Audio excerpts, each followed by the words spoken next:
If you like this podcast or the previous ones, please consider buying me a coffee at buymeacoffee.com/Frankie'sPod. It just goes to help fund the software and the hosting.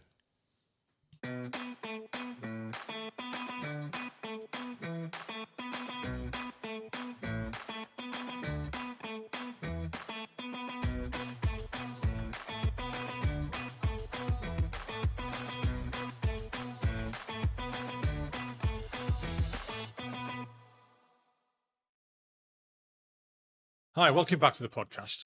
This evening, I'm talking to Tracey Cruickshank. I said that right, didn't I? Yep. Right, brilliant, because I have mispronounced lots of names. And right, again, like I said before we started recording, thanks a lot for coming on and agreeing to do this podcast You're with me. welcome. It's just the same normal 5 questions I ask everyone. Yep. Where did you grow up? Why did you join the military? What was it like? Why did you leave? And what have you done since? So if you just want to kick off with where you grew up and why you joined the military. Yeah. So I actually grew up as a pads brat.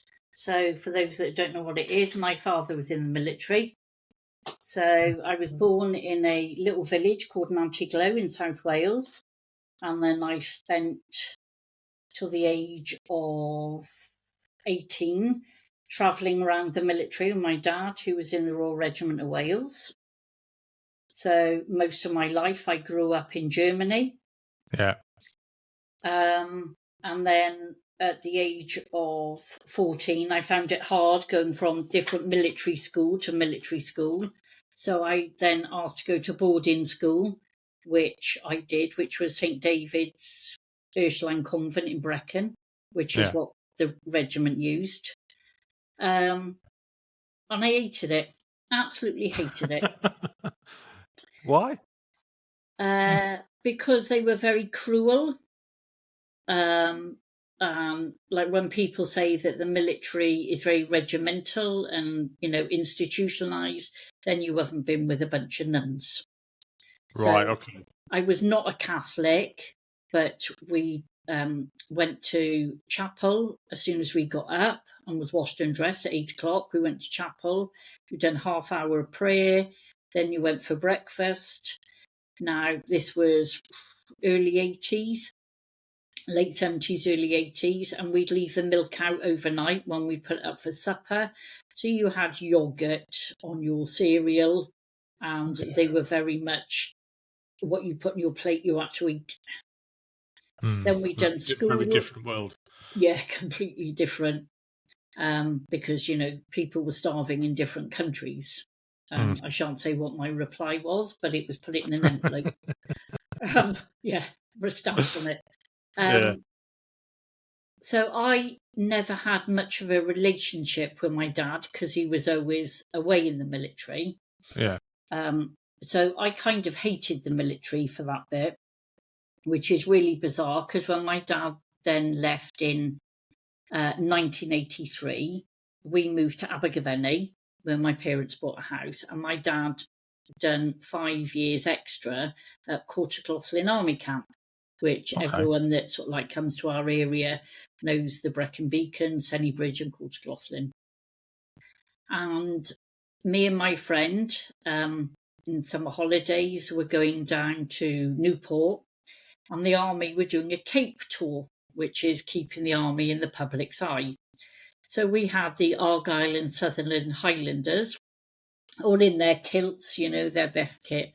And me and my friend bet each other that we wouldn't join the army.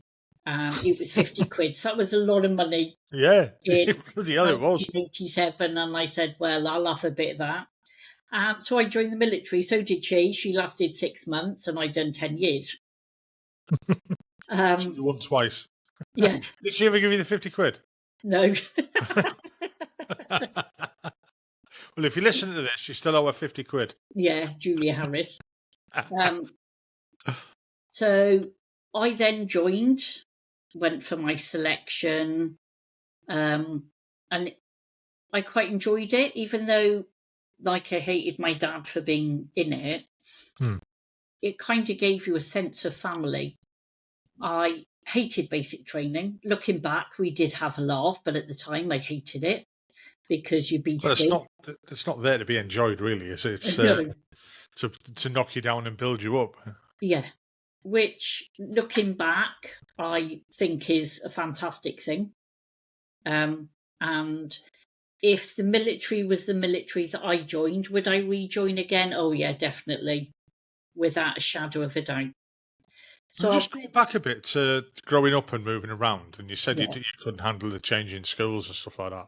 I mean, my kids were the same. You know, we moved around. Probably not as much. I mean, we moved as a regiment. I don't know if your father's regiment did as well, yeah, or every they did. 3 years. Yeah. So we would move, but we could stay there 7 years. I think the longest we ever stayed anywhere was 7 years. And so the kids got settled. And again, when we were moving as a regiment, and the kids were going all, they were all going together. So they grew up knowing each other in the regiment and stuff like that.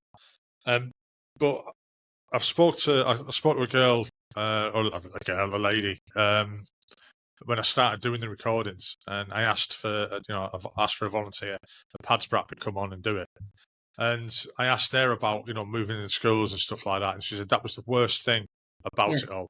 Not like my dad was in the army and we had to move all this, that, and the other. She got to go to some fantastic places. She yeah. grew up in Berlin and places like that. But it was the schooling, having to move this, that, and the other. And then going into civvy schools when they get posted back to the UK. They're not in a service school, That so was exactly the same as me. the schools don't appreciate what the families are going through. Because Yeah. I did ask her about what was it like when your dad you went away a lot and stuff like that. And the way she said it to me was, well, we didn't really notice it because we were shielded from everything, and because everybody else was in the same boat. Everyone just got on with it. The mothers who were stayed behind and stuff like that kind of shielded the kids from So anything I that can could give be. a different intake on Yeah, that, because when we were in Lemgo with the regiment, so that would have been 1981, 82, 83, around that period, my mum helped run the pop-in, which was local sort of like naffy cafe kind of yeah. area.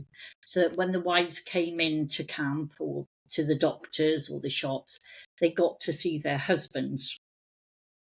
And we were quite close to the actual base, rather than being posted out. My dad was a colour sergeant then. And I remember me and my mum quite vividly watching the alarms going off, the sirens, people knocking on the doors because they were doing. Do you remember the rocking horses they used to have in the regiments? Active Edge and stuff like that. Yeah, Yeah, so yeah, they do like mock wars. And yeah. me and my mum sitting out the bedroom window watching them, not realising that we should have woken my dad up, for my dad to have gone. And I found, yeah, and I found that quite frightening, Yeah. because to me, I thought we were going to war. I thought I know it sounds daft because we were No, in no, no, Germany, no. but I thought we were being invaded by Russia and the Germans and we were going to war against the British. Yeah. And it was like, oh my God, what the hell is going on? And in the morning, Dad got up for work and Mum said, John, you slept through all the commotion. So my dad got jailed for 3 days because he missed it. So you got no pocket money that week? What? But I Never got any remember pocket the money. fallout from that quite Yeah. clearly, that my dad was shouting at my mum, and then, I'm going to get jailed. And he did. I remember him having quite a hard time because when my dad used to do guard duty, he used to be able to come home at lunchtime. But we didn't see him for 3 days, and I remember that affecting me. Mm. Mm. But the schooling, I found hard because when we'd moved from Germany to the UK, I'd be 2, 3 years behind in schoolwork. Yeah. They had no understanding or empathy towards it, and we'd have like 3 months to catch up on everything, and I just couldn't do it anymore. Yeah, I mean, I've kind of seen that when I've done my final post and we come back to the UK, we kind of realised that as good as the service schools were, I don't think they were as good as like state schools and stuff like that. Yeah. So my daughter was coming up to 16 at the time, and we sat her down and said, look, we'd like to put you back a year in school to give you a better chance, and to catch up. So because if you go in now and try and do your exams, you're not going to do very well. And she agreed. She was quite happy with it. So we were lucky that when we spoke to the school, we said, we want to do this. We come from, we just left Germany, and they were fine with it. So she was like the oldest kid in school at one point. It was weird for her. Yeah. But no, it did her well going back a year. She got her qualifications and stuff like that. Yeah. So what made you pick the branch that you went into when you decided to join? I went into the QAs because I liked caring. Yeah. I'm quite empathetic, and I like helping people anyway. And I've always had that ability, even sort of like when I'd help my mum out in, the coffee shop or on like school holidays. Of course, we couldn't be left because we were children, so we got to work with my mum in a care home. Mm-hmm. So I enjoyed doing the nursing side. And that's what made me then, when they said, did I want to go into the WRAC and go down that side, or go into the QAs and go down the nursing route, I chose the nursing route. So you got to choose that after you joined, or was it the same? Did you? I'm going in that to do that straight away. No, that was at the careers office. Oh, right, okay. So yeah, it was. Well, you can either go down this side, do signals, do whatever engineering, or you can go down nursing. So I chose the nursing route. And what year was that you joined? Sorry. August 1989. Wow, I'd been in 4 years then. Oh. I was, I think, in 89. What was I doing then? I'd gone AWOL. Oh. I was AWOL at the time. Yeah. I had a bit of a colourful career when I was a young soldier. Put it that way. Didn't do me any harm, I don't think. But thank God there was no social media. Yeah. Oh, I mean, I got married while I was AWOL. Wife at the time fell pregnant. I'd signed on the dole. I was doing employment training as an electrician, and I got caught because I was, let's say I was a little bit inebriated, and I got lost. And I was trying to find my way back home, and a policeman stopped me. And for some reason, he like kind of, where'd you live, blah, blah, blah. So they checked me up on the radio, and went, you don't. And I just said, all right, I'm AWOL. And he just went, oh, God, how long have you been AWOL? That's about 7 months. And he was like, oh, no. Because if he said it was a couple of weeks, I'd have let you go. He was an ex-squaddie. He says, I can't let this go. Come with me. I was like, oh, God, there we go. Did you have to go to MCTC? Yeah, I got nicked in the northeast, and my regiment at the time was down on the south coast at Thorney Island. We moved back from Germany, and I went AWOL. So they'd been down there for quite a while. I got sort of Catterick. I was put in the guard room in Catterick for a couple of nights till they come and pick me up, took me down there. Because my wife was pregnant at the time, they thought I'd try and do a runner again. So I was put under close arrest for 68 days before my court-martial. And then I got sentenced to 198 days at my court-martial, which was a bit of a shock because everyone told me I was going to get 56 days discharge. And because I'd already done that, I'd just get straight out and go home, which is what I was looking forward to. In the end, I think I did 96 days in Collie. And you know what? It wasn't bad. I've been to a lot worse places. Everyone says that. Yeah, you had all these horror stories about going to the glass house and this, that, and that. And don't get me wrong, it's not a piece like of basic training. It is. It's just basic training again, but you get locked up on a night, And I came out of there. I'd like to say a better soldier. I know that I've spoken to people years later who remembered me getting back to the regiment, which means I've been gone away from the regiment for nearly a year.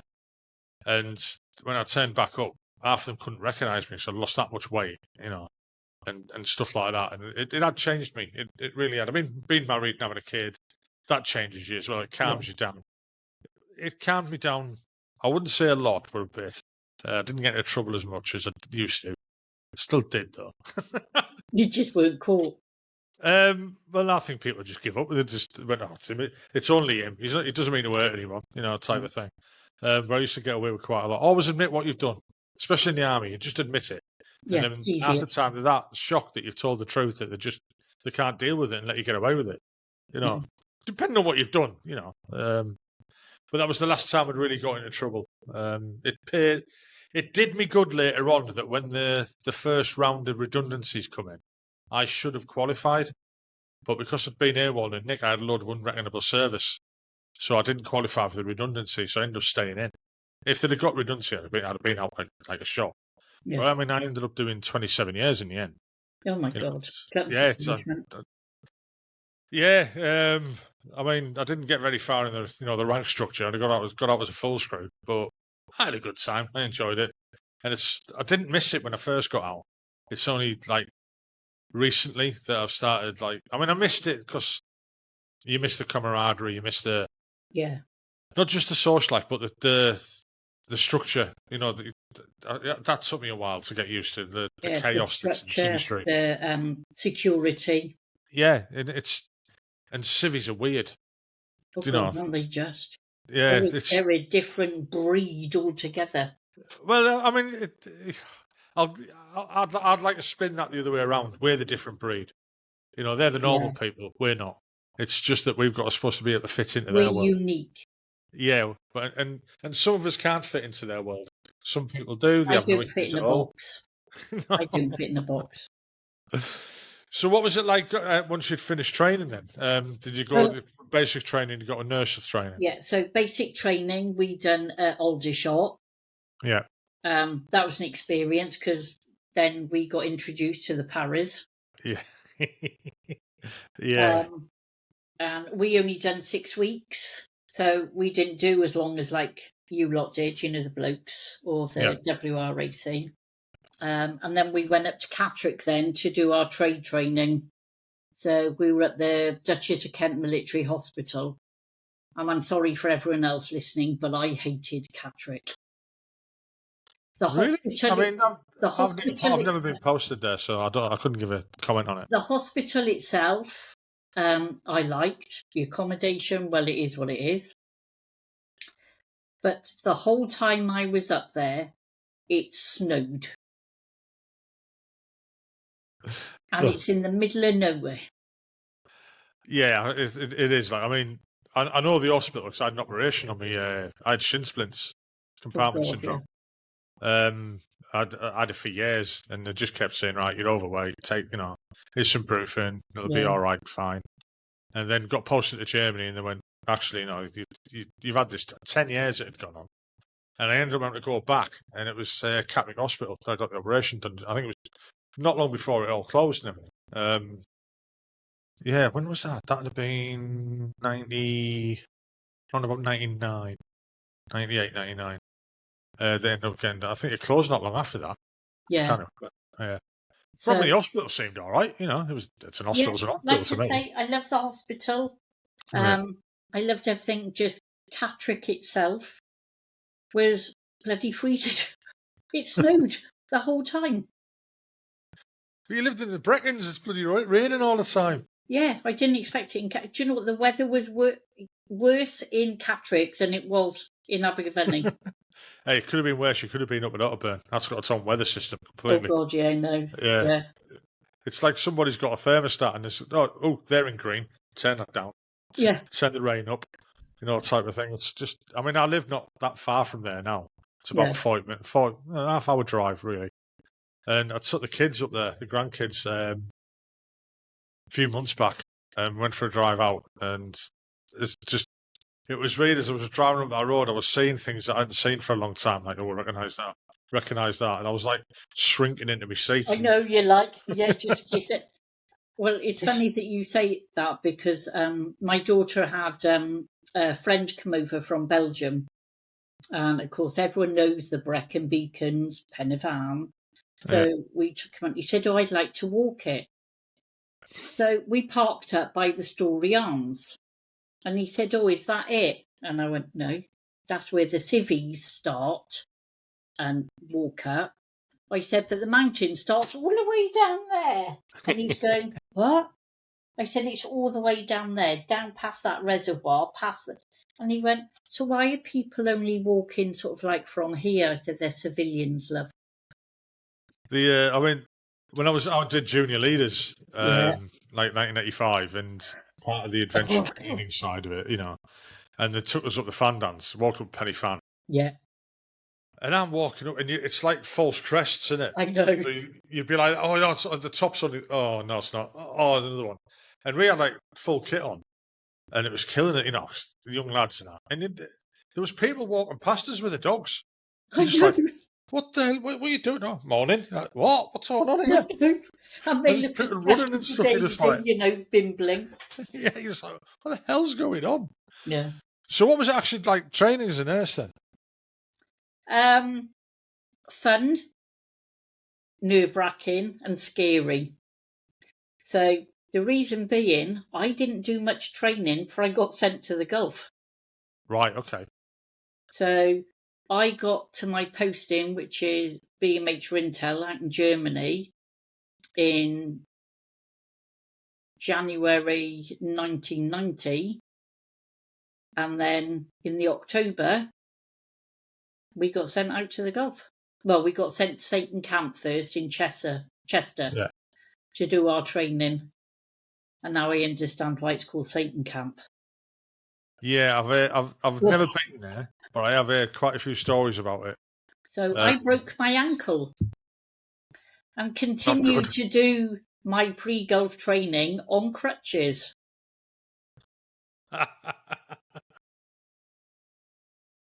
You know what? I'm not surprised.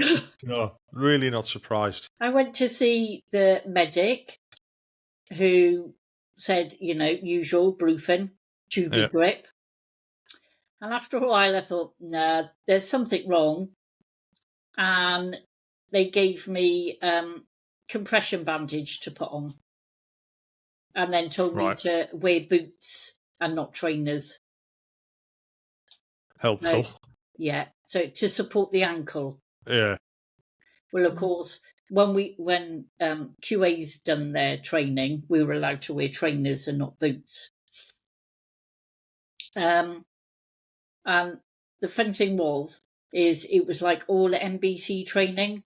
Respirator on, respirator off, respirator on, NBC kit on, But it reminded me somewhere like out of Dad's army. These godforsaken places that you don't really think exist, but they do.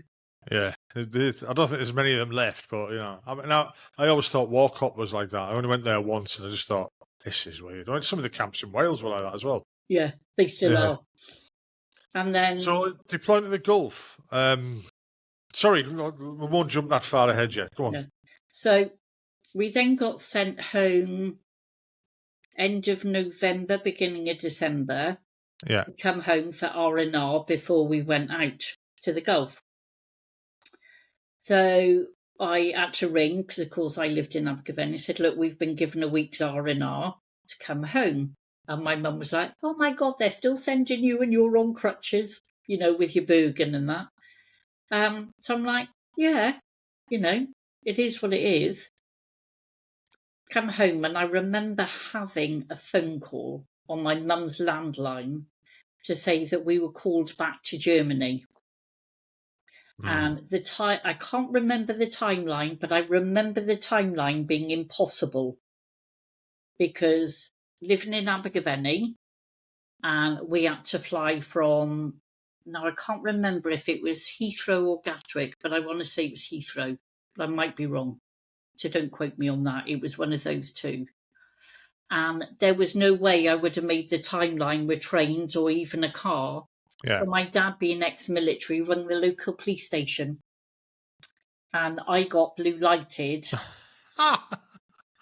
to the airport on my crutches and my Bergen.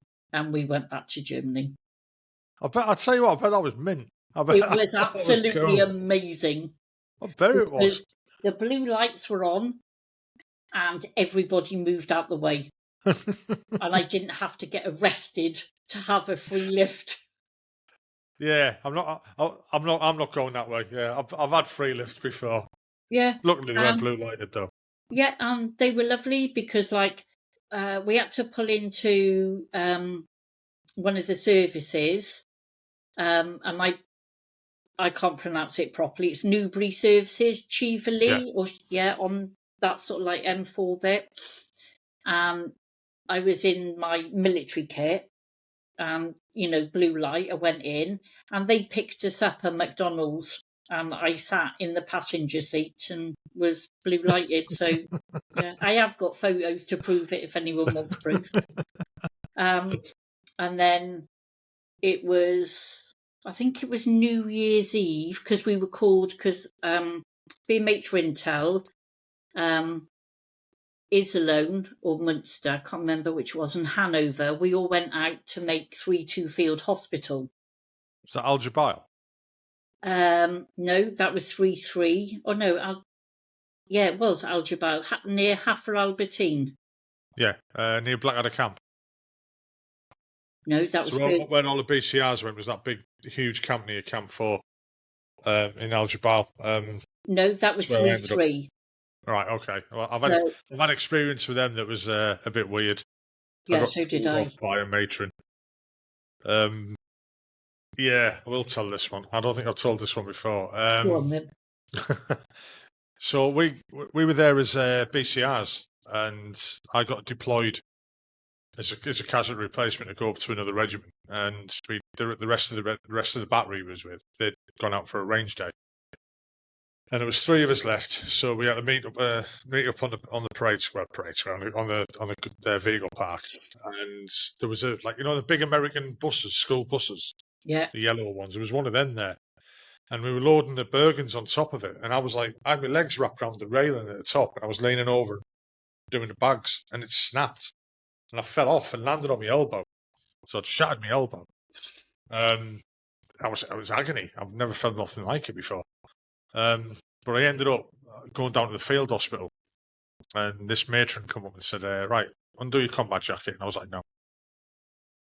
Take your combat jacket off. Said, no, I'm not taking my combat jacket off. She went, you've got to take your combat jacket off. I have to look at your arm. I said, I'm not taking my jacket off. Because what I couldn't say to her is I had lots of illicit books secreted around my body, let's say, and she got me a combat jacket and unzipped it, and out fell all this let's call it reading material. Yeah. And it just hit the floor. She took one look at them, called me a pervert, and walked away. She was not happy with me at all. I but it's hard to pick them all up with one arm. But no, it was quite funny. But even then, broken elbow, I was given a sling and some painkillers and told to crack on with it. I was like, "What? I just broke my elbow." No, there's nothing we can do. It has to heal itself. Off you go. So those buses. Yeah. Okay. So we were at down by Al Jabail when we first got there, and we were living in a warehouse, and we had the vaccination parade and take your NATS tablets.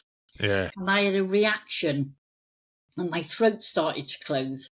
So they took me over to 3-3 Field Hospital, where they kept me in for 2 days and said I had glandular fever type thing. Not anaphylactic shock. Yeah. Yeah. But I can't remember, because I don't think the air war had started, but there was an alarm going off because we got made to go underneath the beds. And I kept thinking, what the hell is this bed going to do for me? I think it's going to use a bomb. Yeah, it's going to bounce off the mattress. Yeah. Yeah. And then I remember then going up, because Advance Party had gone up to set up the hospital. Yeah. But I remember the hospital having to be taken down very quickly and removed because they'd gone too far forward. So here's a question for you. Who builds it? We do. Right, okay. I didn't know. I thought you'd have brought pioneers in or something like that to do it. I mean, I know it's all tend to slip together and stuff like that, but... Yeah, we do have the engineers with us, obviously, and their JCBs and everything. But so a hospital's got to be up and running within 24 hours, fully operational. Wow, that's a stretch, that, isn't it? Yeah, so we have an Advance Party. It goes up and does it. So engineers, electricians, nurses, doctors, CMTs, HCAs, everyone is sort of like roped in. And I know they were expecting a lot of casualties. We were, yeah. Yeah. But we had no offence to the Irish Rangers, but the officer that was taking us up, because the advance party had gone up already. Do you remember the MSR, the main supply route through the middle, and how chock-a-block full it was with equipment, ammunition, tanks, the lot? So this Irish Ranger Major decided that we'd go up the coast road. And I must say, we had some fantastic scenery. Lovely resorts, lovely sandy beaches. And it was like, oh, I wouldn't mind coming back here, different time, not war. Yeah. And then we started to come to like, I don't know, like demolished buildings. Mm. And then I remember it as clear as day. There were signs, Al Kuwait, 20 kilometres. And we're all thinking, oh, there's a little town called Kuwait as well. And people in the front of the bus was telling him, is this the right way to go? And he's going, yeah, got the map. And we started going through checkpoints. We got to an American checkpoint and they were going. And we used to call the locals chogies. Apologise if it offends anyone. He turned the bus straight around and we lost the back end of the bus with our kit on because we had actually seen now I'm not artillery or anything, but they're the big guns that face the enemy. As a defence thing, we seen them. And it was like, no, we shouldn't have gone there. But we made the Sun newspaper and the Mirror. British Army nurses try to end war peacefully before it starts. And I've still got the cuttings that my mum cut out. Oh, God. Imagine if he's had. Well, yeah. And it was like, what's going on? And he's like, oh, wrong turn. So it's like, everyone's like, because we've got, a lot of our kit is up on the top, but there's also kit behind us that we've just left there. Yeah. And then, but at the time it was scary, but it was also funny because it's at the point where you can't actually believe it's happening. It's like something out of, Carry On Camping. Yeah. And then we get to the hospital. Yeah. And then we get to the hospital and, it's let's set everything up. Let's, find you thing. And I will never, ever forget this. And I shan't mention her name. But she was a lieutenant in the QAs that got hold of one of the he was one of the bandsmen to ask where the electric points were for a hairdryer. Right. And it's I take it she got an answer she didn't really want. Yeah. She said, but I couldn't believe. I mean, I suppose because I was naive, I hadn't looked. Do you know what I mean? I'd not really been in 2 years.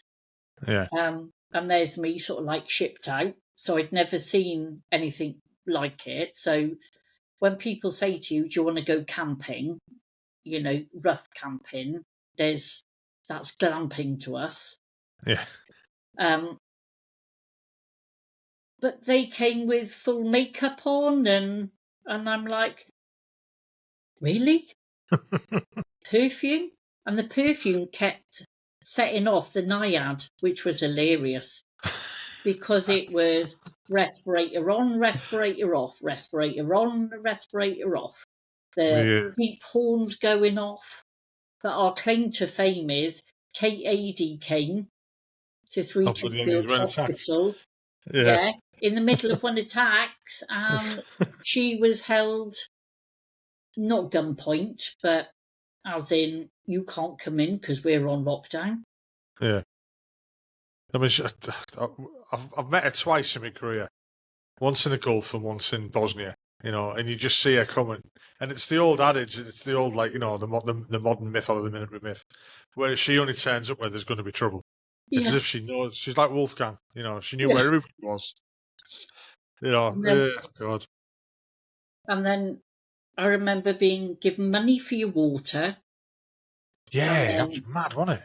Yeah, but RCO, Colonel Peter Lynch, I thought he was off his rocker, right? Because we had a garden where he grew flowers, right? And I thought we're in the middle of a war, and you're growing a garden, so it was known as Desert Rose. But looking back now, actually, that was his therapy. That kept him going, because I was quite lucky because I worked on the ptarmigan and the ULS exchange, whatever it is, out in the Gulf, along with my mate George. So we got to hear everything that went on the radio, the ptarmigan. Yeah. And we were there for the 4 o'clock, briefings from Whitehall or wherever it was. And looking back, I can understand why he had to have his bit of peace, his bit of sanctuary, even though I thought he was nuts at the time. Because then we were on countdown, so it was like D-2 days.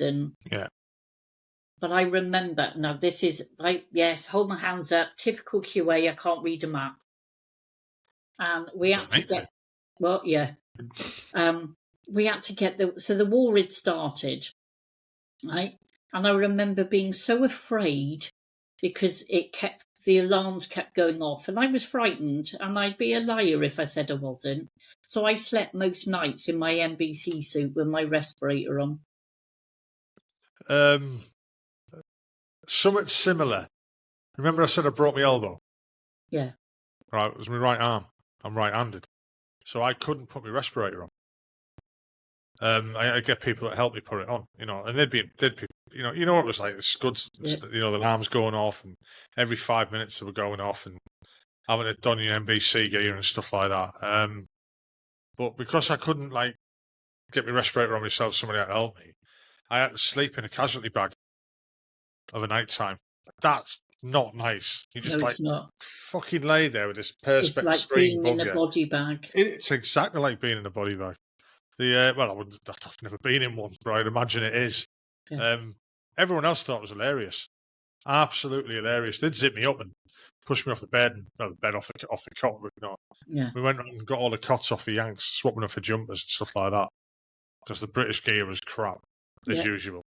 But we have them alarms going off 2 or 3 times a day. And when we first turned up Blackadder Camp, there's rows and rows and rows and rows of tents, and in between the tents there's trenches for you to jump in and stuff like that. Yeah. And I remember the first night we got there, the alarm went off, and of course we're all like fucking headless chickens, respirators on, full kit, running out, diving into this trench and stuff like that. And then looking around, you look further up the row of tents, and there's the guys who've been here a couple of months or a few more weeks or whatever, and they're just stood there having a smoke, because they're near the other end of camp is near Camp 4, which was the American one, and they'd be getting the all clear coming before our alarms had gone off. Yeah. And then after being there like a few weeks, it was our turn to look at the new guys coming in, jumping into the fucking trenches as we're just going, don't worry about it, lads, nothing's going to happen.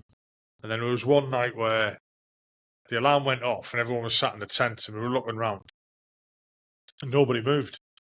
And I remember our full screw at the time, he jumped on a table and he shouted, come on, the alarm's gone off, come on, everyone get ready. And I was like, nothing's going to happen. And he was like, yeah, true. We all started laughing about it. And then we heard this explosion. Something had gone off into the port, I think it was, or not far from camp. And a scud had got through, through the Patriots, and it landed. And I shit you not, he jumped off that table in his boxers and he landed on the floor in his NBC suit with his respirator on. I've never seen anything so quick in my life. It was like, what the fuck happened then? Yeah. And when that loud explosion, everybody, the shit at the fan. We would, you took it a little bit more serious because you'd got lax with it. You know, Yeah. because it happened Yeah. so many times. You just, not You another one. got fed up with it. Yeah, and then Because it was like, empty threats. It's like, oh God, here we go again. and then all of a sudden it happens, and then it's shit. Start taking this seriously. You know, I mean, there was lots of our mutual friend actually, Roy, who was on the podcast next week. When he was telling me when he turned up at the Gulf with the job he was doing, they started working straight away, and I was like, really? And I never thought of it that way. I mean, we had a few accidents where guys done silly things. Yeah. Nobody was really hurt. You know, one of the guys, we'd got our atropine. You know, your pens, and now they're real. You know, they're not toy ones or play ones. Yeah. And we were doing an NBC lesson, and he must have just forgot that it was real, and he stabbed his leg, and it went off. So he's full of fucking atropine, running around this fucking tents like a blue-ass fly, panicking. And you know, we've seen another guy who there was another explosion, and he didn't get his respirator on in time, and he panicked. So he took all 3 combi pens.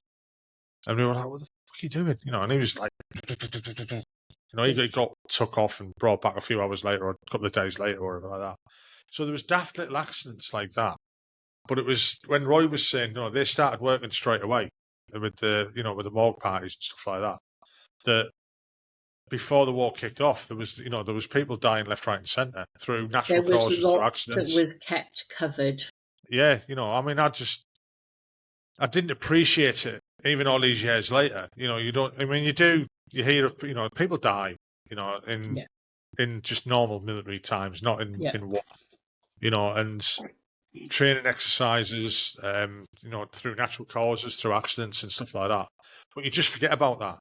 But like what they had to go through, and imagine this. You use yourselves with the QAs that your job's already started long before our job had. Yeah. If you know what I mean, if that makes sense. Yeah. So it was dealing with casualties and stuff like that. We also have the prisoner of war camp down the road as well. Yeah. But I remember. Did you get many of them in? Yeah, loads. Yeah.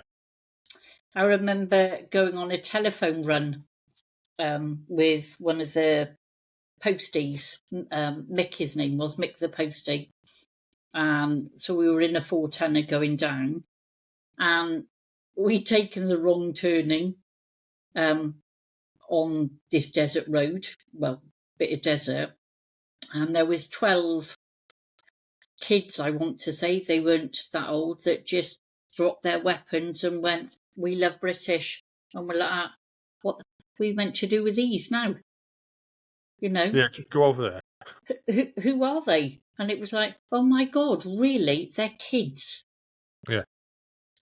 And we're thinking, how have they made it this far forward? But then they were from the local town. Spoke to like loads of people, and through experiences of my own as well. Even in the second Gulf in 2003, they were giving themselves up, and basically you didn't have the facilities to take them.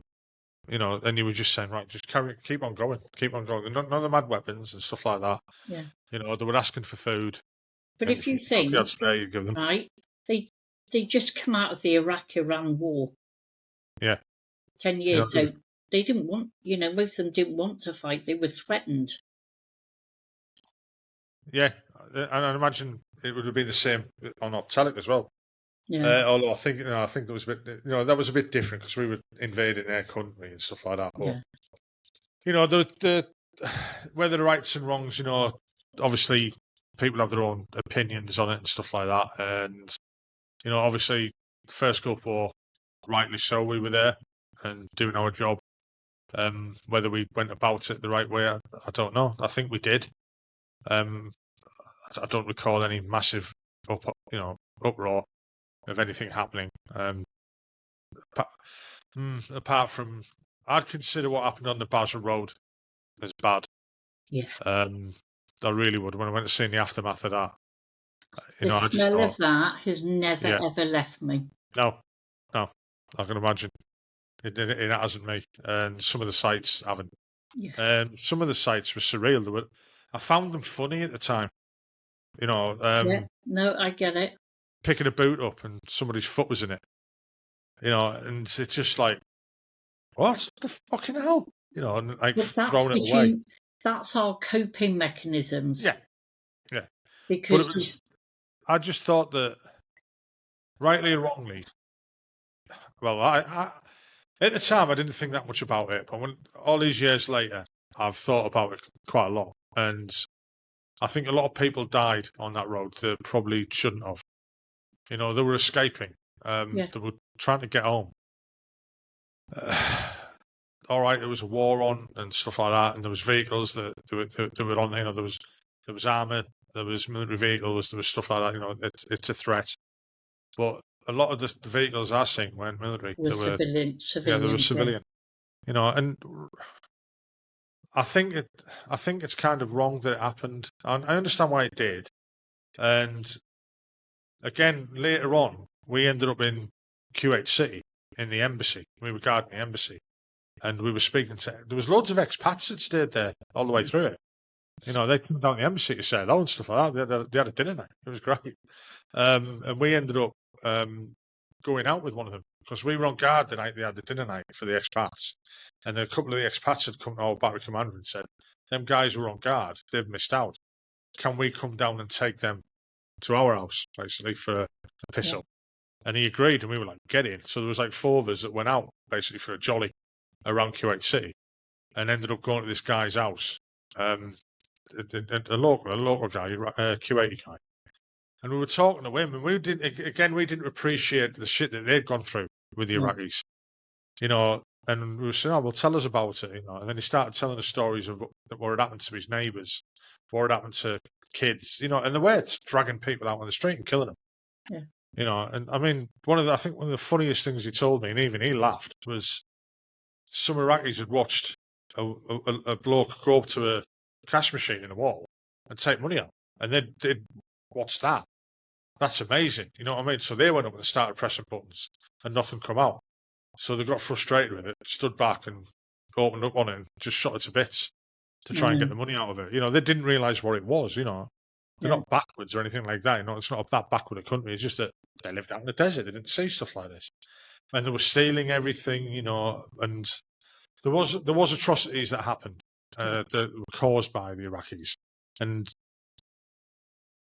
talking to these guys, they did suffer from them. And again, we didn't really appreciate that because it hadn't happened to us and the war was over so quick. But now talking to people like yourself and talking to Roy, the shit he went through, really, really bad. The way we were treated afterwards, not so clever. I mean, I was lucky, and my regiment was lucky. We didn't lose anyone. We had quite an easy tour, really. Went out there as casualty replacements, ended up guarding the embassy. Some guys went down to Riyadh to guard the headquarters there. But then again, we had other guys who had deployed and had gone out with the guns and gone out with other units and stuff. They didn't have a good time. They saw shit and it affected them later on. But it isn't until later on that it probably does affect you, as you're probably well aware. Yeah, it's not. So, what was it like then with dealing with the casualties that did come in, the Iraqi ones, not so many, the British ones and stuff like that? So the Iraqi ones and that were mainly head lice and scabies, and they were like, I don't know, it was heartbreaking. Yeah. Because they were kids. Most of them were kids. Ours is hard enough, but you try not to think about it at the time. Yeah. But one of the most frightening things, and I was frightened at the time, and I won't be lying, is we had to go and get now I don't understand like the ptarmigan thing, but we had to get this PTD fill taken out and go and get it changed. Right? So you put a temporary one in or whatever it is. And then you've got to go to a central and a trunk node. So we get on the comms and he gives us a grid reference. And I'm like, I'm back in QA? Give me an idiot's guide. So we had to go through the 2 towers that were on the MSR. then turn 90 degrees for so many clicks, and then you would see it. You'd see this landmark, and I was like, it's in the desert, what landmark? But apparently there was a dishevelled truck. We would see it, and then we'd have to turn 45 degrees. So, one, being a female in Saudi Arabia, you're not allowed to drive. So I had to have a bandsman with me, who was 17.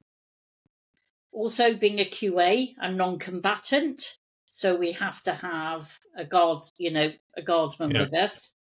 And 3, you have to have a weapon because the PTD fill is top secret.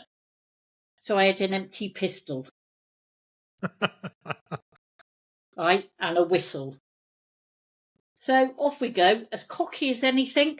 I will say we were as cocky as anything.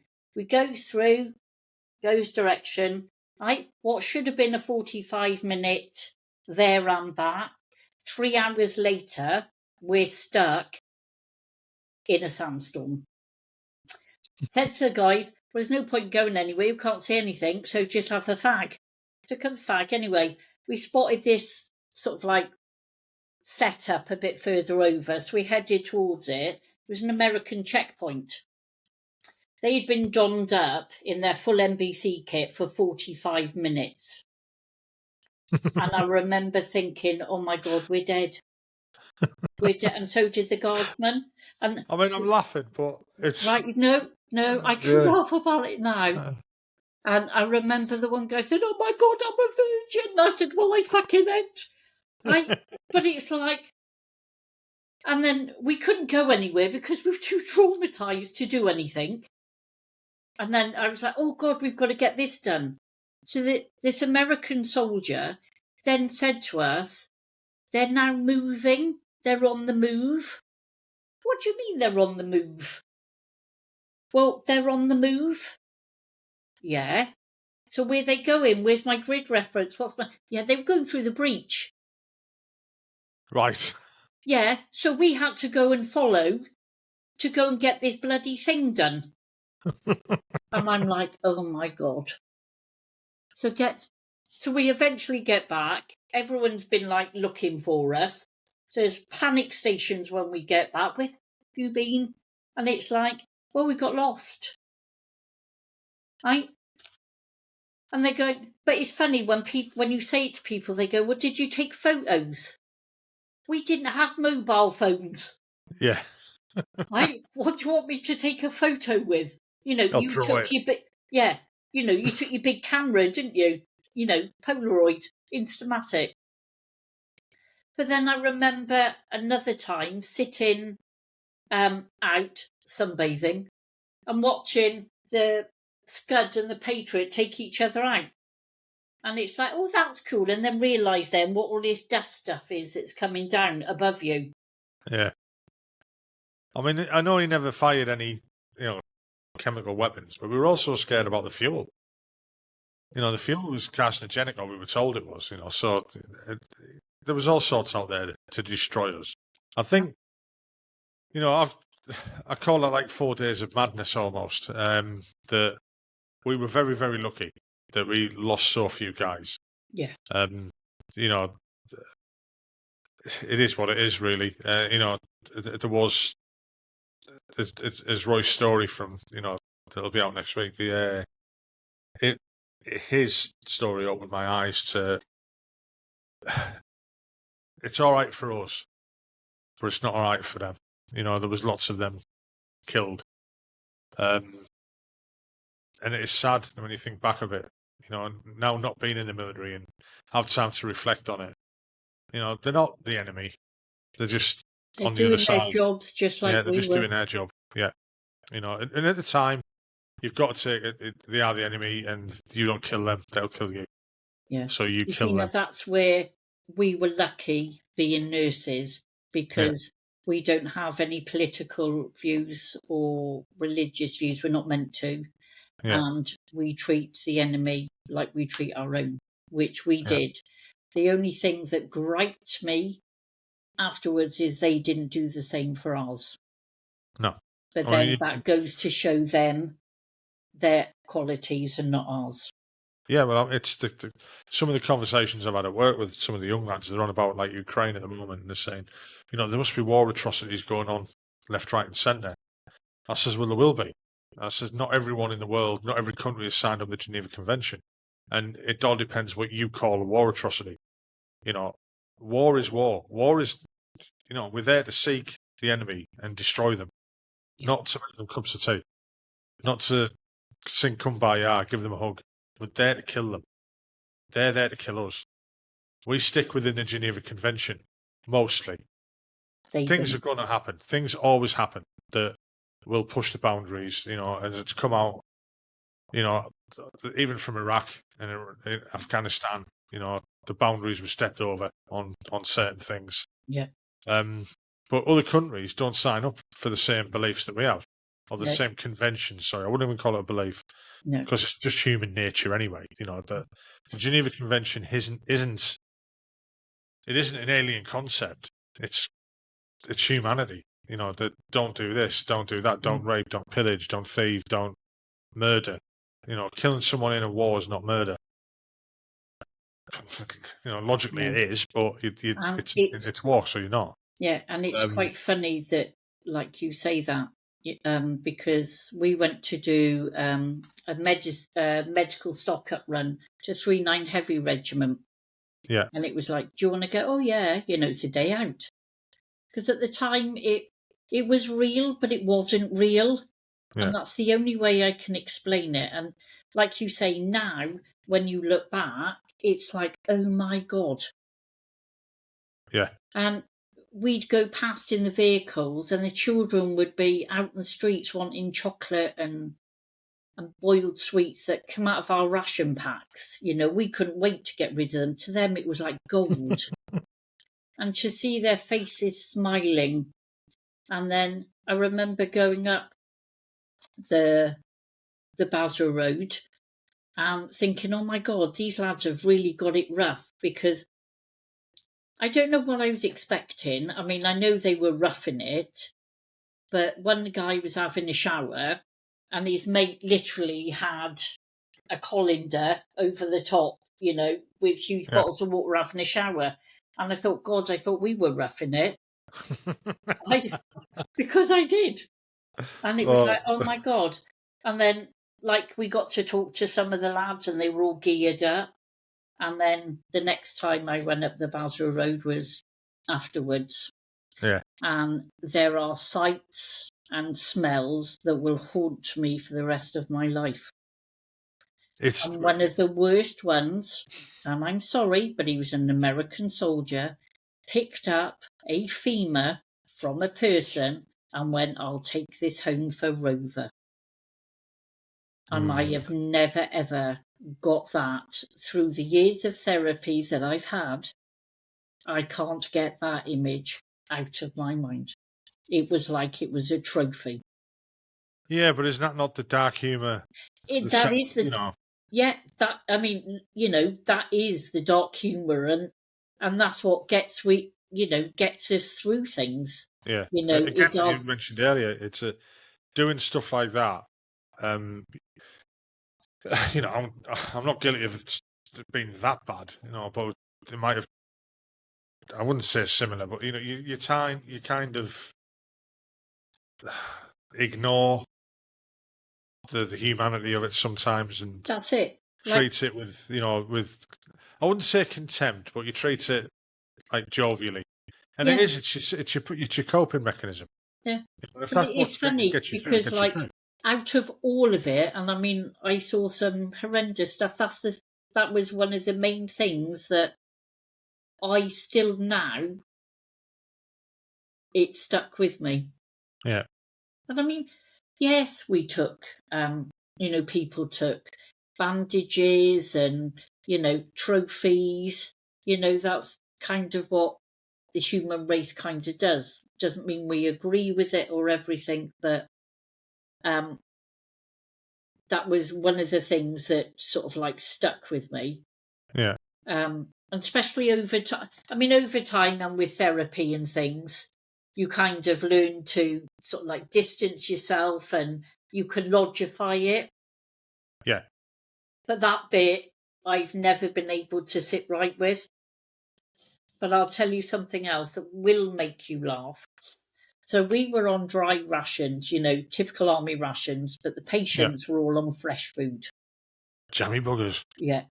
So we were always grateful for the BFPO 3000 parcels, where you got, yeah. Did you ever get them? Yeah. Yeah. So my mum used to send me loads and loads of bottles of tomato ketchup because as long as it tasted ketchup, I could eat anything. And I remember this, Tabasco for me. yeah, it was what? Tabasco for me. Yeah. Yeah.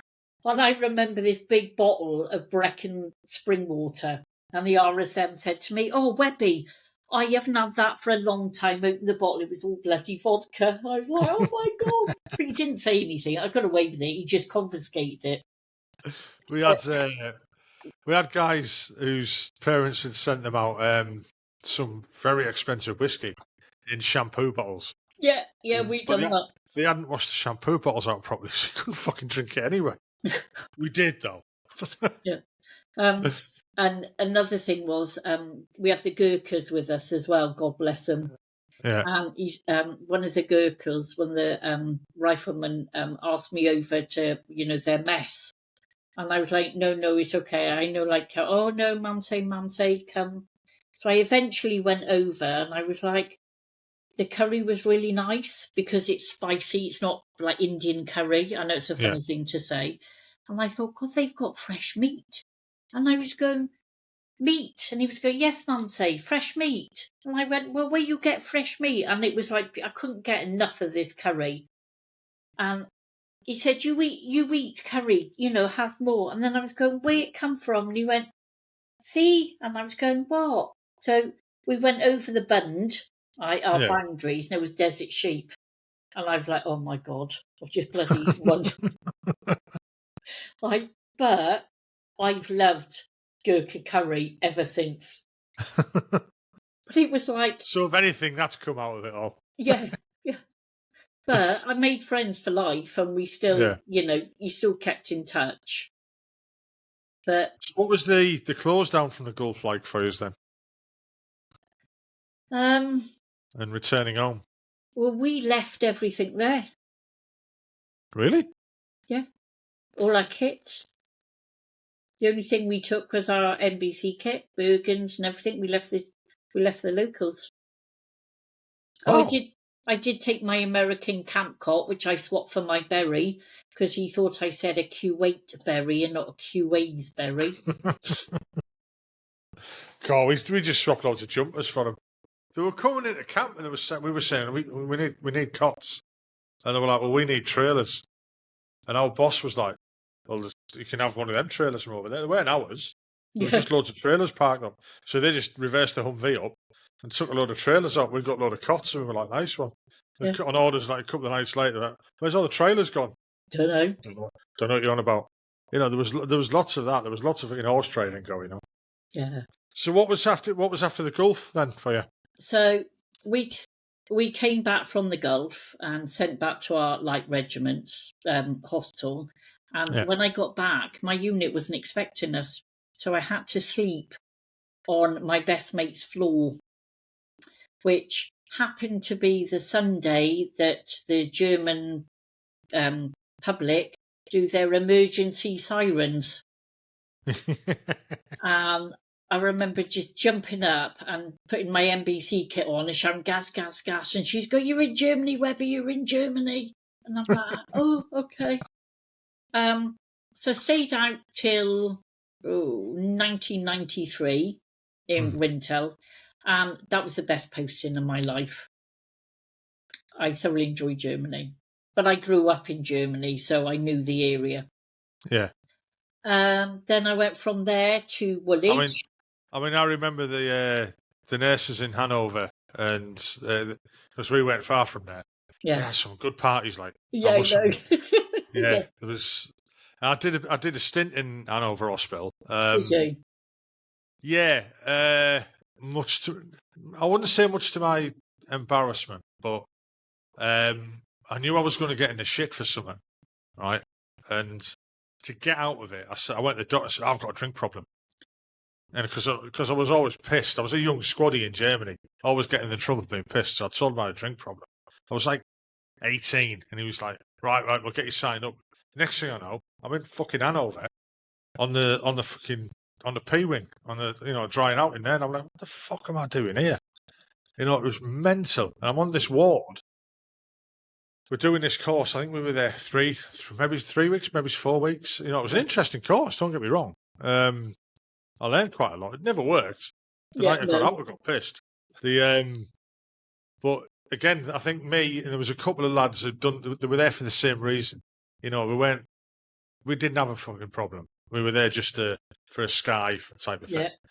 But we were on that ward with people who did have problems, and they weren't just like alcohol either. There was guys who'd had proper serious psychosis and stuff like that. There was a young lass on it.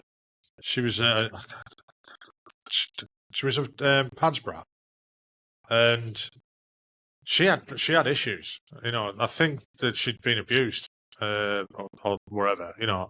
She never told us why she was there. But it was just unusual to have her mingling with us as well. We're all in the same ante rooms and stuff like that. And I seen a guy do the strangest thing. He was quite an high-ranking officer, like full colonel or above, and he had his own room. And I remember the nurses running in. He was shouting and screaming, and they ran in, and we were stood at the doorway going, "What the fuck's going on here?" Like having a good nose. And he'd flipped, and he thought he was a Viking. So, and they were all trying. He was still on the bed, and they were all trying to get on the bed and get him down. And he thought they were pirates, so he was kicking them all away. And then he dived into the water head first and just split his nose. His face just split open. I know we shouldn't have, but we were rolling around, pissing ourselves, laughing at him. No, it was just dead funny at the time. Yeah. And even the memory of it now is making me giggle. But it wasn't funny. You know what I mean? You were just like, fuck. But that was quite an eye opener for me. And then we got in the lift to go up to the ward one morning or one afternoon because they'd send you out to the hospital to go and do things. Yeah. And then when you come back in, you used to get breathalyzed and stuff like that. That's I it. did give you money as well to try and go out. Go and get pissed. We did. Yeah. Yeah, but we never did. We were quite good. We went to a concert one night. I went to watch Tapau. It's the only concert I've ever been to when Tapau played in Hanover. And if I hadn't been on a course, I'd have never seen that. So that's good. Yeah. But we came back and we got in the lift, and there was a few QAs in there and a couple of medic lads, and they were pressing this button with a key, and we were like, "What's that like? What's the difference?" Oh, that's our accommodation. We're above yous. I was like, "What? You live in the hospital?" Yeah. They said, "Yeah. Do you not hear the noise on the night?" It was no. So after that, we were like, listening on the fucking parties and all that was going up there. I mean, it was. I'll always remember this. They were on about different trades in the military that had the highest percentage of, let's call it alcoholics, because that's what it is. Yeah. Or people who have, drink problems. And they were asking us, we were saying, "Oh yeah, infantry." And they're like, "No." Artillery, no. Engineers, no. Oh, I've no idea. And they were like, QAs, the medics. And we were like, "Well, why?" And they said the highest one was the pharmacist guys. Apparently, for some reason, the guys who worked in the pharmacies, it was that stressful or whatever it was. But they all ended up with like drink problems because of it. And I don't know if that was the boredom as well or what, or just the constant partying. But it was the medical sides of the army that had the highest percentage of people who had drink problems, and I don't know why.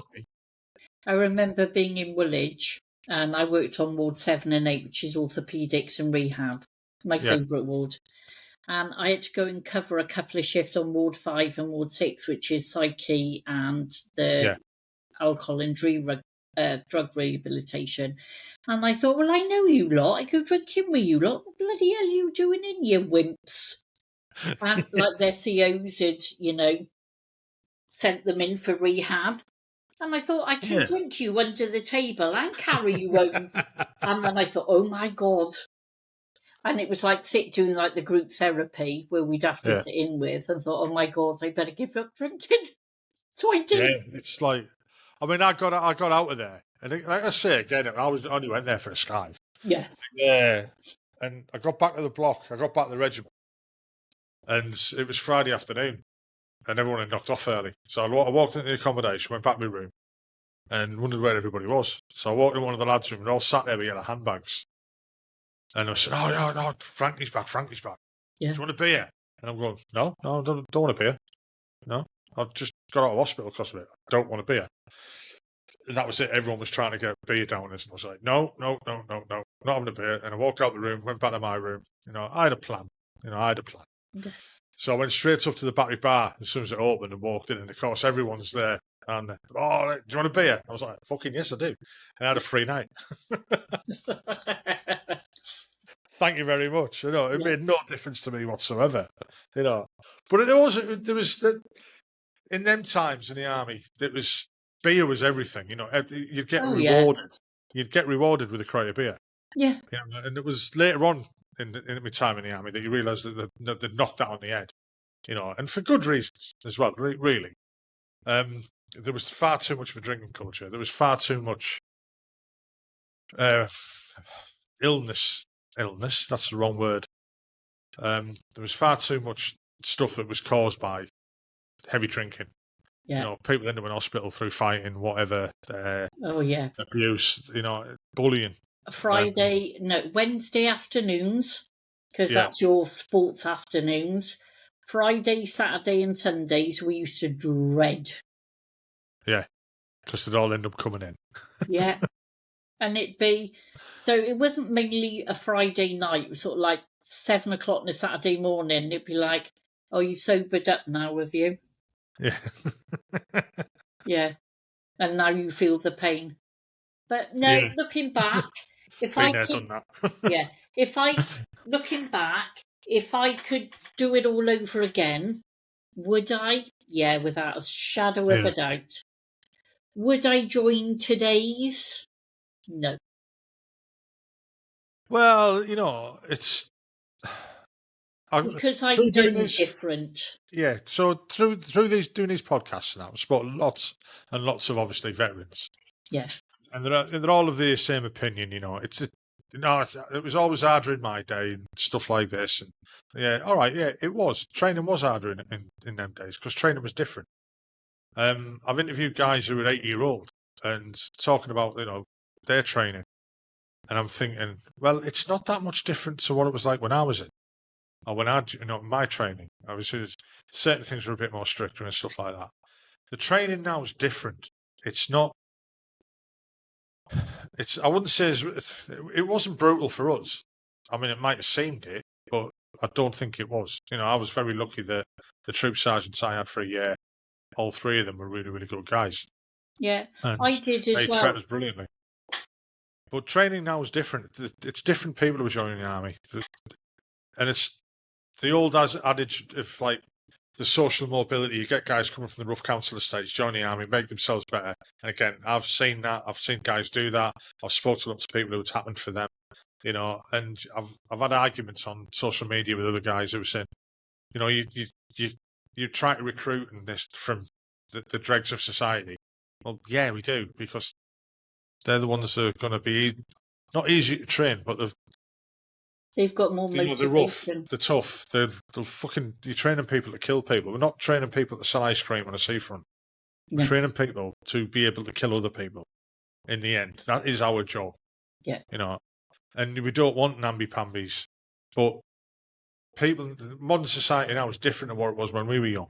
Everything is technical. They've got, drones, and everything is all digital and fast moving. Yeah. So it's a different army now, but it's at the weekend. I just went to a reunion. I'd kind of not wanted to go to them for years, and then, like I was saying before we started, I've started to miss it a little bit more, and things have changed. All that shit on the wall behind me, that didn't used to be there. All right, it's a backdrop for the podcast. Don't get me wrong, otherwise I wouldn't have an SA80 on the wall. It's not real, by the way, if anyone asks. It fucking hurts, but it's not real. I went to the reunion, and there were serving guys as well there, because it's like a past and present members association. Yeah. So there was guys there who I knew, even though I've been out 12 years, there was guys there like who were sprugs when they joined for me. And like now, one's like a major, one's a captain. I'm like, what the fuck did where did I go wrong? You know what I mean? Yeah, and it's like, I wiped your ass when you were younger. You know, and it was fantastic seeing them. And then speaking to the younger guys who were there, you know, and asking about what they've been up to and, you know, with Estonia and things like that. And it's a bit boring for them at the moment. You know, there's not a lot going on. But we're on about like training. And I've spoken with, you know, again through the podcast, guys who were repair writers instructors. And one of the old BCs, I spoke to him, interviewed him, and he was CO Purbright. And he said, you've got to remember one thing. No matter what us old fogies think about the new modern army, they're all volunteers. You know, they've gone down to the careers office and decided to join the military. You know, whether you think it's different and easy for them or not, it doesn't matter. I've just done a testimonial for my friend's son. Yeah. You know, to go in. Yeah. Especially a few years back where people were joining the military while Iraq and Afghanistan was on. They were joining knowing they were going out there. Yeah. You know, they would be out there within a year of joining the military. And so you've got to take your hat off to them. You know, there's still people wanting to join. There's not enough people. And the army's not as big and the military's not as big as it was. But there's still enough, you know, there's enough people out there who will join. We want more. We're probably going to need more soon. You know, fingers crossed not. But, you know, we've got to prepare for the worst or whatever. Yeah, I think if I was their age today, it would be different. But because it's not the army that I joined, I don't think I would enjoy it. Yeah. But if I was their age, like, you know, I've got my daughter's 19 this year, next week. She'd love to do it, but she can't because she's got medical issues. But she would be high into the intelligence corps or whatever it is, cyber. So what made you leave then? So I left in 1999 and my last posting was at the Royal Naval Hospital, Haslar. Fucking hell, I've been in that one as well. Well, is there anywhere I've been that you haven't been in? Operation on my elbow. What? No, that one, was my elbow. And the one that broke in the Gulf? What, yeah. We were posted at the time at Thorney Island, just down the road. That's where my husband was stationed. Yeah? Yeah. Was he artillery? No, he was a chef. Ah, right, okay. So I was at Thorney Island at the beginning of the 90s. Yeah, I loved that place. I lived in Gosport. 1997, no, 98. 97, 98. So you got married, no, hold on. So 95, because Woolwich shut, he moved to Thorney Island and I got sent to Haslar, and then we got married in 96. So where was your quarter? Rowner, Gosport. I lived there as well. Miles Close. I lived there. We started off in Frobisher Close and then moved down to St Nick's Avenue. Oh, right. I don't know them. I got quite isolated when I got married. Yeah. But yeah, I didn't like Haslar. We were the first. Navy. Yeah. We were the first lot of tri-service to go. And of course, we were the ones to iron out the problems. Yeah. So we were in the student accommodation as Lance Jacks and Full Screws, doing block inspections 3 nights a week. Yeah. It's enough to put you off in it. Yeah. Yeah. And then, you know, when you just go through a rough patch and my anxiety, I noticed that I was having bad anxiety and that my joints were hurting and I'd had several operations on my ankle, and I noticed that I was falling apart. Yeah.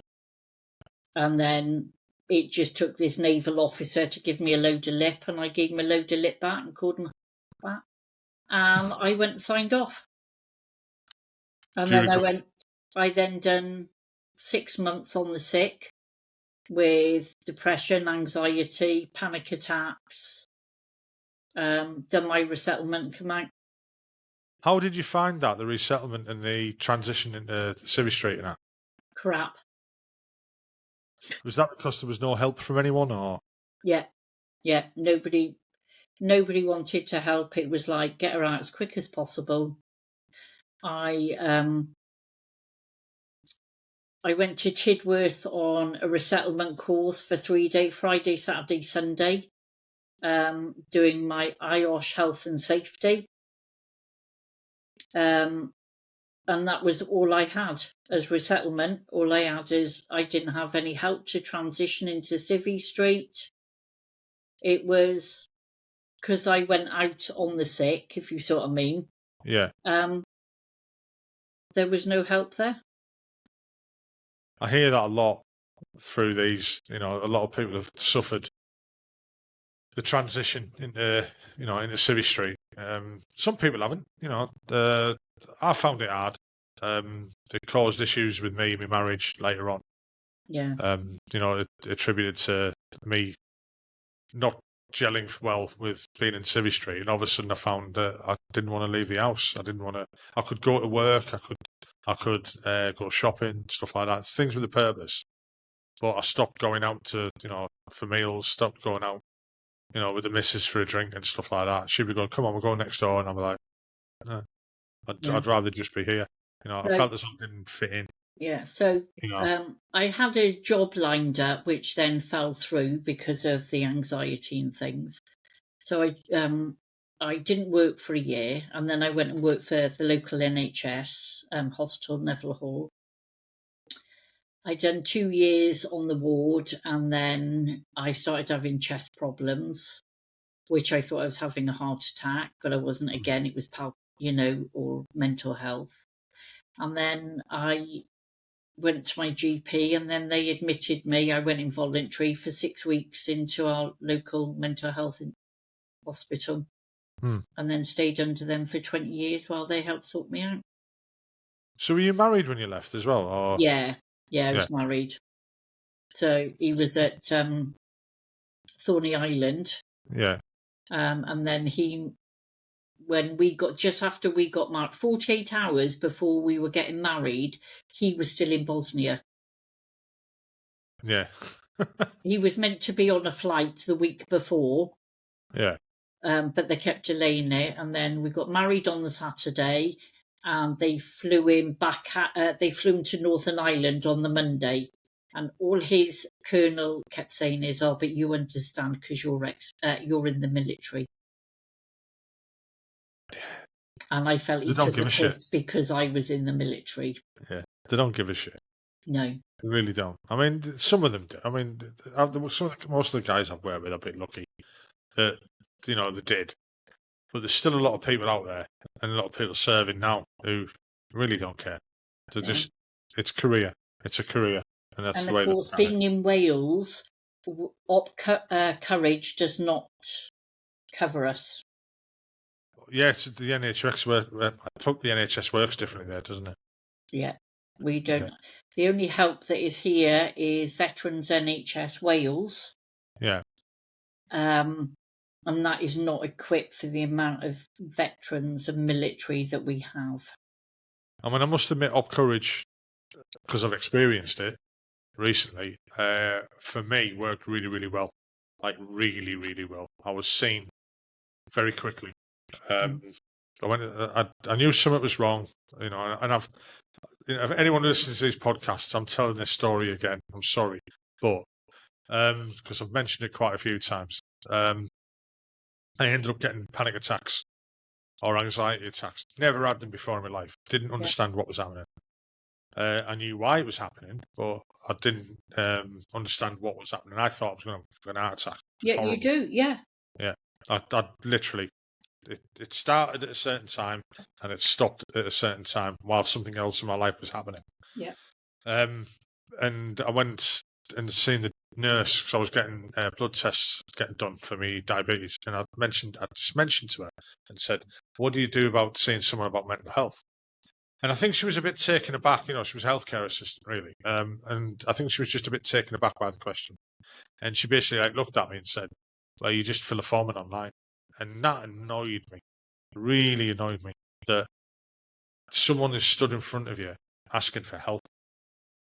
and you've just said, "Oh, just fill a form in online," you know. And I went home, and I felt no better and stuff like that. And then I wouldn't say it was like a full-on anxiety attack, but the way my mind was that day, there was just all sorts going on. Real, you know, some quite bad thoughts as well. So I filled the form in online, and was quite honest with it. Probably a bit too honest. So that was probably the right thing to do, actually. Yeah. And I was seen within 2 days by the doctor, which was brilliant. The doctor then just said, "Look, up courage. They'll be in touch with you as soon as I can." And they'd warned me that there could be a backlog and this, that, and the other. Within a week and a half, I had a phone call from an assessment team, an NHS one. They assessed me over the phone. Really, really lovely woman. And she went, "Yeah, we agree. Up courage. You need it." I was like, "No, you know, it's that old thing. I'm all right, man. It's fine. It's all right." Because you felt a bit better. It's just a phase. Yeah. Well, you know, and again, it was talking to the doctor, talking to this assessment, the lady on the phone doing the assessments. We're on the phone for over an hour, you know, and just talking helped. It really, really, really, really helped. And then the guy from Up Courage got me on a Zoom call type of thing, and it was like doing a podcast. So I was quite comfortable. Yeah, and he was like, "Yeah, you know," and I kept saying, "I'm fine. There's lots of other people out there who are in a worse state than me. You know, they need the help. I don't." And he was just like, "You do." "No, I don't." He came out and see me. They ended up putting me onto another team, which was the East Durham Veterans Association, and they seen me within about 3 weeks. Might have been sooner than that. My timeline of it all is like all over the shop, really. Yeah. And I went down. I did my first session on the phone. It was supposed to be an introduction. We were on the phone for over an hour. She was like, "Well, you've just had like half a session of introduction and half a session. You know, it's been really good." I went down, seen them 3 or 4 times, and when I went back down the last time, I just walked in and said, "I'm fine. It's helped. It's helped me." And then they were like, "Yeah, we can tell. You know, the way you're just walking around, the way you're behaving is better." You know, and it really helped me. You know, so if anyone is struggling or thinks that, you know, they're not bad enough to be seen, you know, I'm not. You know, you're not having thoughts of suicide or whatever. But if you can't stop your mind doing weird shit, and it does it. And if you start experiencing that, go and ask for help. Yeah. They'll either say no or they'll get you the help. And then you get the help early. Yeah. I was quite lucky because Veterans NHS Wales had just set up. So I was one of their first. Yeah. So, and it was thanks to my counsellor that I retrained. Right, okay. So, Dr. Mike Moo, yes, as in a cow, he said to me, "Right, we'll go at your pace and you tell me." And some of the things I didn't enjoy doing with him, like some of the therapy, but it needed to be done. And he explained to me why we had to do it sort of like this way, which was EMDR therapy, which is eye movement desensitization reprogramming. So although I'd had 15 years of the psychiatric team in the NHS, right? They were wonderful. My psychiatrist, Dr. Irene Jones, was amazing. But like she said, she couldn't understand the military aspect. Yeah. And I've heard that a lot. Yeah. So she could help medicate me, talk to me, see things, but couldn't really unwire or retrain because that's not their field. Mm-hmm. And after I then went through my therapy, which was 22 weeks, and in between that phase of 15 years, I couldn't leave my house for 4 years. So, like you, I couldn't go out. I was afraid if I had a heart attack, I would drop dead, even though it wasn't a heart attack. I got blue lighted in, I don't know how many times, because I thought my heart was stopping. To even where they one of the physicians actually wrote in my notes that I was a hypochondriac and attention seeking. But to me, it was real. It felt real, as in physically, not mentally. So I then retrained as a hypnotherapist, an EMDR therapist, and that's what I do. I help veterans. You're the second person I've spoke to who went through counselling, went through EMDR and hypnotherapy, who have retrained. One of them was a chef, and you. I mean, the guy was a chef. I was just when he told me, I was like, "What?" Yeah, right. Okay, I didn't expect that. Yeah, and I've got other modalities that I can help. Yeah. So I volunteer with the Royal British Legion, Abergavenny branch. I am also on the committee of the Combined Armed Forces Veterans and Breakfast Club in Abergavenny. Yeah. And part of the Monmouthshire Veteran Support Hub. It's great that there's all these associations are around, because the big ones like Health for Heroes, Combat Stress, and places like that seem to have just disappeared. You know, the funding's gone for them. Iraq and Afghanistan aren't in the newspapers. Yeah. You know, we're not seeing all the guys. Fortunately, we're not seeing the guys coming through Wootton Bassett anymore. Yeah. You know, which is a good thing. Thank God. Yeah, the fucking hell used to break my heart. Oh. I went to one because I felt I needed to. I couldn't have. They bought 12 and all I done was break my heart. I just felt I needed to pay my respects, give my thanks. I know it sounds weird, give my thanks. No, because I know exactly what you mean. made it back and they didn't. Yeah, I mean, I think about it now. I mean, just then I had to have a quick breathe in. It's like, you know, it's places like the ones you deal with, and the like for me personally, the Eastern Veterans Association, who do wonderful work and walking with the wounded and people like that. And then there's guys out there who are doing like stuff on their own, you know, to help Scottish little soldiers. Yeah. You know, that's like that them type of ones. Talking to a guy, Mark Harding, and I've spoken to him now a couple of times, and he does, you know, he got injured in Afghanistan and told he would never walk again. At the moment, he's just walked from Carlisle to Arnhem, you know, for charity. You know, honestly, amazing bloke, absolutely amazing bloke. And there's plenty of guys out there that are like that, and there's associations. You know, if people look for these places on social media, TikTok's now becoming very popular, where you know these guys are on there, and you can approach them. The associations in nearly every town, you know, they're there, and they're there to help. And obviously, they can't do everything for you. Yeah. You know, we have our own in 3RHA in 3rd Regiment Royal Horse Artillery. We've got our own charity called the Red Cipher. Yeah. You know, and they've helped veterans that were in the regiment. They've helped people who were serving, or they give money to the regiment still to help pay for, you know, stuff within the regiment, like, you know, like sports gear and stuff like that, because the regiment doesn't have the money anymore. It's sad. No, you know, I know. That's the heartbreak inside.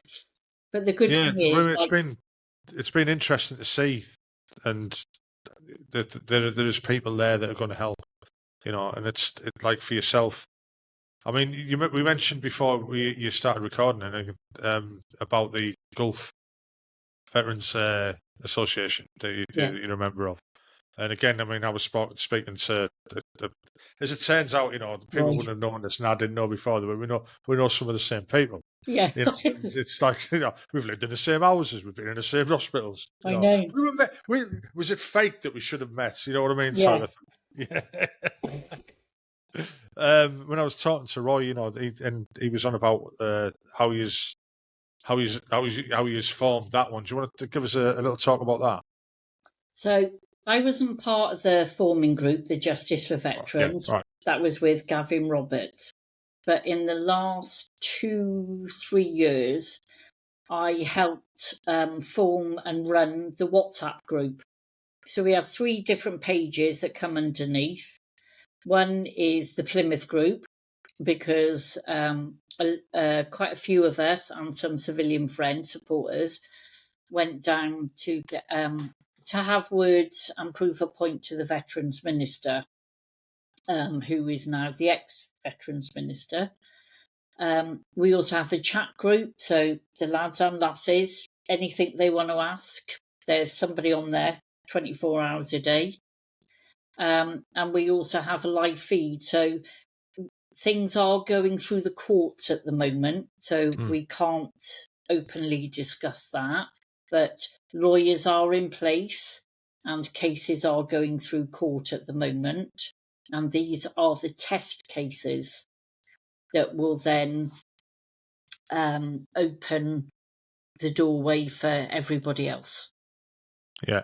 So we've been quite lucky with some of the MPs, Ben Wallace being one of them, who helped support us and get our cause with Gulf War illness, whether you personally feel it's vaccines or environment or whatever. The Justice for Veterans group is also there as a website. So there's always somebody there that will answer your call. You can join the WhatsApp group. I can quite happily send you the link if you want it, if anyone else wants it. And you can partake as much or as little as you want to. It's up to you.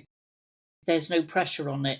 Just it's a group that's there to help you with the legal side of things, as well as the chat side of things, the army banter, which, as you know, we have very black humour.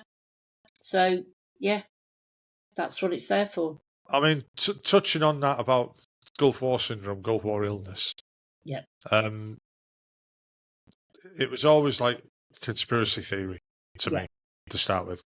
And I suppose a little bit it still is, because again, I was in the army for a long time after. So you're indoctrinated, it costs nothing happened, nothing else, but, we took the same we had the same injections. We had the NAPS tablets that had never been tested and stuff like that. And you took it, one, because you were ordered to, and two, you trusted people. Yeah. You took them because you trusted them. I mean, I remember walking through a tent and with both sleeves rolled up, and it was just cubicle after cubicle after cubicle. And you walked through, and you got jabbed. Yeah. And you thought nothing of it because I trusted the guy who was telling me to go through because he was my sergeant major. Yeah. And he was trusting the person who was telling him to tell us to go through. Yeah. So there was a lot of trust, and again, it's the army. You do as you're told. Yeah. But things looked. What made me think differently about it afterwards, after a while, was one, everyone's med docs disappeared, type of thing. And that's not a conspiracy theory. That happened. Yeah. Your yellow card. They disappeared. Mine rose from the ashes because I've actually got MOD headed paper that states that mine were burnt in the fire. And then this year, you can now apply for your army documents, med records, vaccination cards, hospital records, service records online. And mine appeared. I might have to look mine up. From the ashes. I was lucky. I kept mine. Well, I did. Well, you see, I photocopied all mine before I left, but then they vanished and got burnt. I was given my docs to go to an hospital appointment. Here's your docs, hospital, take them with you. Yeah. Don't open them up. Don't read them. Yeah. And what do? You sit there. Oh, I remember that. Isn't that important? I'm fucking having that. And I kept it, but I lost it later in a move. It was annoying. But the thing that made me kind of open my eyes to it all, and again, I don't think it's ever affected me. I don't know. Maybe it did. Maybe I have more hair. I mean, I know I'm making light of it, but what made me think about was when we got back from the Gulf. You can imagine there's a lot of pregnancies all of a sudden. Everyone was falling pregnant left, right, and centre because we've been away. Yeah. We want to see our wives again. Hint. What yeah. I mean? And the amount of miscarriages and stillborns afterwards. We went. I'm and sure we're also saying children this. that Yeah, were born unique. they have issues. Yeah. Yeah. We lost a baby through miscarriage not long after. Whether that was because of that or not, I don't know. Can't say. And again, don't really want to think about it that much. But there was a lot of it happened. There was a lot of miscarriages. Even within our unit, there was a fair few. I know. And you hear about it afterwards and talk to people. And go, yeah, I remember that happened in our place. That happened here. It happened there. But there's no proof. You can't say what it was, what it isn't. So it wasn't documented type of thing either. yeah. So out of the nations that went, the 36 nations that went, 31 were unvaccinated or not given any form of medication, and five nations were. Right. So out of the 5 nations, one was Britain, the UK, British forces overseas, and even those that were undeployed but had the vaccines have been affected. Right. So that rules out, now that's been proven, and we have documents from scientists and legal professors as well as professors in the science world that has ruled out sarin, because if you think about logically, there was hundreds of thousands of troops out there. Mm-hmm. How did a gas, right, called X, right? I know it's sarin gas, but called X, can filter its way through 36 different nations and only pick on the 5 different nations, and then travel all the way back to Germany, Cyprus, and the UK? Yeah. Doesn't happen. Yeah. Doesn't make sense. No. So we had a professor, I can't think of his name off the top, he's a mathematician, do the statistics on the chances of that to disprove what Professor Simon Wesley, stated at the time. So we have lots of evidence, which is why it's now going through the courts. It'll be interesting to see the outcome of it. So it really will. As awful as this sounds, because I don't mean this like this, but COVID and the COVID vaccines have actually helped our case. Right. Because again, it's a vaccine that has caused a hell of a lot of complications and ailments in people as well as deaths. But there is a common denominator in the vaccines called squalene. Right, I didn't know this.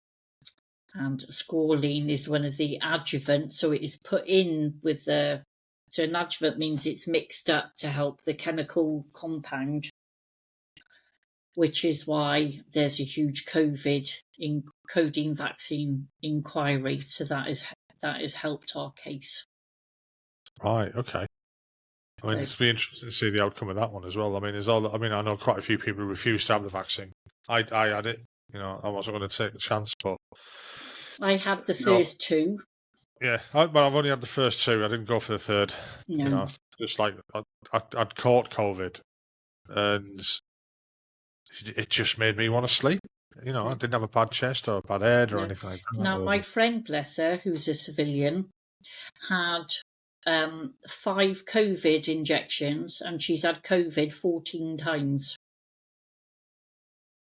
Now, she's either the most unlucky woman in the world. Yeah. Yeah, it's. I mean, I don't want to stray off topic and go down, go down the COVID route. Could be here all day without. Yeah, but so that's where Justice for Veterans is. But I can more happily give you the details offline after recording. Yeah, I mean, send me the details, and again, when I post this, I'll put them in the show notes underneath, so that people who've listened to it can go and look it up and get in touch if needed. And of course, you've got the National Gulf Veteran and Families Association as well. Yeah, I mean, there's some great groups on Facebook as well. That's how I found Roy. Yeah. I approached him on there. The thing with the thing with some of these groups on Facebook and TikTok and places like that, there's some fucking toxic people out there who they just don't understand sometimes. When someone posts something online, sometimes they're not doing it for glory, self-glorification. Posting. Roy got a lot of shit off people in one of the veterans groups because he posted pictures of, whether rightly or wrongly, he posted pictures that he'd taken during his job in the Gulf. Yep. And a lot of people took offence to them, saying he was just like, you're glorifying their death, and stuff like that. But he wasn't. Scroll past. It's his story to tell, and he has the right to tell it. Exactly. And the reason I went so hard to get in was because I looked him up and then seen his story, and I was fucking traumatized just by reading his story. And I got in touch with him and got him on. And I spoke to him last night about it, like I told you. I wasn't going to do his podcast. I wasn't going to put it out, but I worked hard to get it out, and it'll been out by now. It'll easily been out next week. But I think he's got such a strong story to tell. Not just what happened in the Gulf, but what happened to him afterwards and the way he was treated by the military. The military closed ranks on him. Yeah. And it does, as much as I love the military and it was great, reunions and seeing the old bosses and this, that, and the other, sometimes that's not the army. That's not the military. The military is the higher up, the fucking glorified atmosphere of the higher echelons that decide, Whitehall and wherever, and they decide, they say, right, that's not going to happen. You've got to put a crush on that, put a damper on that. Yeah. And it comes from the civil servants, it comes from the Houses of Parliament. We're not people still. We're just numbers. Yeah. And they'll do their best to oppress it because it's, whether it's because it's going to advance their careers and I'm going to carry on like this. I'm going to have a big bang and put someone knocking on the door in a minute. You know what I mean? Yeah. And I don't really. That's not what this podcast's about. So I really shouldn't be going on about it. It's, but it is that feeling's out there for people. Yeah. And I've got that. It's doing these. It's opened my eyes to a lot of things. Where it's not all rose tinted glasses from memory and stuff like that. It really isn't. There's a lot of hurt. There's a lot of anger. Out there for people. Well, I'm just like we've been on nearly 2 hours now, so I think. God, you can talk. No, you can't, like. No. No, it's been great. It's been lovely. Thank you. And I'll stop the recording now. Hang on, 2 seconds. Stop. Oh yeah, I hope you enjoyed that podcast. I enjoyed recording it. If you could just hit the like button, and also if you could subscribe and hit the notification bell, that'd be great because it'll help the channel grow. The more people will see it, the bigger it'll get, and the more guests I can get on, and the more people I can talk to. Well, I hope you enjoyed it, like I said. Look forward to the next one. Hopefully we'll be out next week as normal. Bye-bye now.